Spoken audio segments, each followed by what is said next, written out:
my response might sound a little tough, but I'd kill him, I'd bury him. You know, it's you know, tolerance for that and the kind of culture that the Laker organization stood for winning championships is not tolerated. You're going to show up to play, and you're going to lollygag through this scrimmage, through this drill. I'm going to beat you. I'm going to let you know I beat you. I'm going to want you to reconsider your professional life choice. You know, and for the most part, you know, people will say, okay, that doesn't make a great teammate. Well, I'm not here to be a great teammate. I'm here to help you win championships. So there's a difference. And, you know, fortunately for us and for me, you know, we had an organization that, you know, it was championships or nothing. And they were really good about identifying that and bringing players in here that had that competitive streak and, you know, getting rid of the ones that did not. If I got to fight to get you in the gym, that's a problem. That's a problem. You want players that are gym rats, players that want to be in the gym, that want to work. And then from there, you build on top of that. But if you're lazy, man, I don't want to talk to you. I don't want to deal with you. You're going to make me feel dumber. You know, you know, you're going to lower my level. I don't think so. You can go over there. There's plenty of teams in here where you'll fit right in. But your first 3 seasons, then the one game, it's the last game of the season you play Utah. Yeah. The one where you shoot 3 air balls at the end. 5. It was like 5. And then you hit one and his team doesn't go in, right? Mm-hmm. Moses, not Malone, one of the Malones came and spoke to you. I don't know who it was, from the Jazz. Malone, he was saying something, you were not even paying attention. Shaq was whispering something in your ear. What did Shaq say to you in that moment? I don't even know. You don't remember? No, I wasn't paying attention. You know, like it was, you know, like for me, it's maybe it's a little like asshole of me or whatever, but whatever. He was trying to whisper encouraging things. I was like, I'm fine. Okay, I shot 5 air balls on national TV in front of millions of people that cost us the series, and I'm 18. I'm fine, dude. How do you get there how does somebody get there mentally with that public humiliation? To some people hurts them and they don't come back? Well, you know, you got to look at the reality of the situation. You know, like for me, it's not, you know, you kind of got to get over yourself. Like, it's not about you, man. Like, okay, you feel embarrassed. You're not that important. Like, get over yourself. That's where you go. Get over yourself, right? Like, you're worried about how people may perceive you, and like you're walking around and it's embarrassing because you shot 5 air balls. Get over yourself, right? And then after that, it's okay, well, why did those air balls happen? Got it. High school, year before, we played 35 games, max, right? Week in between, spaced out, plenty of time to rest. In the NBA, it's back to back to back to back to back to back to back. I didn't have the legs. So you look at the shot, every shot was online. Every shot was online, but every shot was short, right? I got to get stronger. I got to train differently. The weight training program that I'm doing, I got to tailor it for an 82-game season so that when the playoffs come around, my legs are stronger and that ball gets there. So I look at it with rationale and say, okay, well, the reason why I shot air balls is because my legs aren't there. I go, well, next year they'll be there. That was it. Done. But it's simple. Like, if you do the math on this, right? Like, if you're thinking about how often kids are playing, right? I tell this to my daughter and my daughter's team as well that I coach. It's a simple thing of math. If you want to be a great player, if you play every single day, 2-3 hours, every single day, over the course of a year, how much better are you getting? Most kids will play maybe, you know, an hour and a half, 2 days a week. Right. Do the math on that. It's not going to get it done.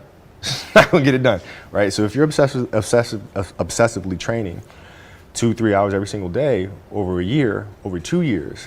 Probably could have made the announcement as early as last season. And I said, you know, if unless something changes, next season is going to be my last season. And then finally I realized, I said, wait, well, you can't make this decision based off of something changing. This is something that's internal. Do you want to do this or not? And if the answer is no, then that passion is no longer there the way it used to be. So just let it go. So there's nothing that could change your mind at this point. There's no streak of success or no... Zero. When we hear words like one-word descriptions of you, I would say competitor. Who's on your short list of best competitors you've faced? Michael Jordan, Allen Iverson are the two that come to mind immediately because they were relentless. Now Michael, his relentlessness was amazing, and Scotty's as well, on both ends of the floor. And then, my generation, AI was much the same. I mean, from opening tip to the end, I mean, this guy was just going and going and going. And he'd always put you in jeopardy. So those two guys are the most competitive I faced. Who came the closest to being the Kobe stopper? The Kobe stopper. Well, the player I always had the most trouble with individually was always Tony Allen. Always. Bruce Bowen was a great defender. See, that was the name that was on my tongue, but Tony Allen. No, Bruce was a great defensive player. Rajah Bell was a great defensive player. Even though he was just that kid, who is that kid? Yeah. Well, I didn't know at the time. I found out, but I didn't really know. Now, if you were going to write letters to the 3 most influential people in your life, who would they be to? What would they say? Well, from a basketball perspective, I would say I'd write one to Michael, Bill Russell, and Jerry West. Saying what? Saying thank you for your mentorship. Thank you for always being there for me when I reach out and call. If you were having a conversation, you at 37, and I'm Kobe at 18, what would you tell the young Kobe? I would say focus on human nature. You have to balance out understanding human nature with the obsession to understand exact tactics of basketball. And as I've gotten older, I understood you can execute till the cows come home, but if you don't understand human nature, if you don't understand how to relate to others, if you don't understand what makes them tick, you're never going to win a championship. For those 5 championships, are you able to rank them? Are you able to say this one was more significant to me, or this one meant more, or this one was more special? How do you rank them? I think the standard answer should be no. They're just like kids. They're all special in their own way. But that's just not true.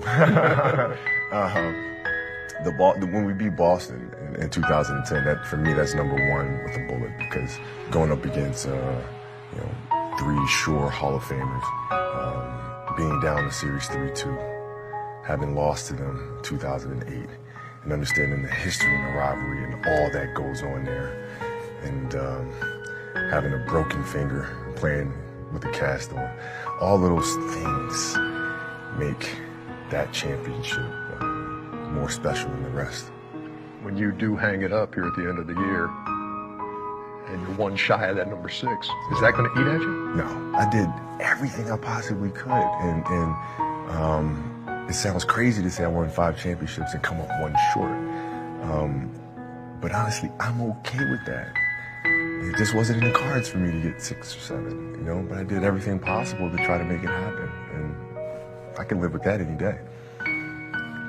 If you could have a do-over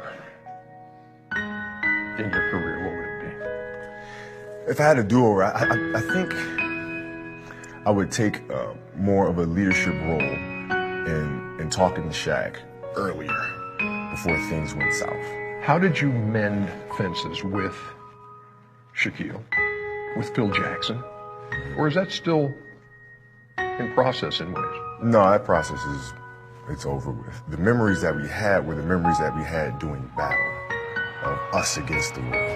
You know what I mean? Coming out on top. And when you have those moments, you forge this type of bond, right? That becomes bigger than the game, becomes bigger than whatever bickering might have gone on. So I think that was the first step. And then the second step was just maturity. We were both much, much older than we were at the time. And with Phil, when Phil came back to coach in 2006, that was our process. We started that from the first day he came here. When he came back and said, you know what, I want to come help you get these next championships. And I said, Phil, it is not my job to judge or to hold grudges. I understand more than most people that people make mistakes, and we move on. What do you think you're going to miss the most? I think the puzzle of trying to figure out how to get the best out of my teammates, the challenging of them, the relationships I have with them, And then watching them develop from training camp all the way in through the postseason and then to the finals where they're the best version of themselves. You know, that process is the thing that I'll miss the most. You see yourself being a TV guy? No. Really? Yeah, I don't know if I have the patience to do TV. Doesn't require much. No. Charles, Kenny, Yeah. me, you and Shaq side by side. It'd be so mean, warm and fuzzy. You know what's crazy to me is, you know, looking at Charles, you're looking at a transition of a player from, you know, athlete to post. And he's certainly a blueprint. And he found what he loves to do and what he's great at and he loves doing, and there you are. If it does intrigue you, I mean, when could you start? Can we just get an agreement here today? Yeah, Okay. yeah. We can have some type of agreement. We'll shake on it. There you go. I'll do 60% of revenue split All right. on the show. Excuse me, let go of my hand.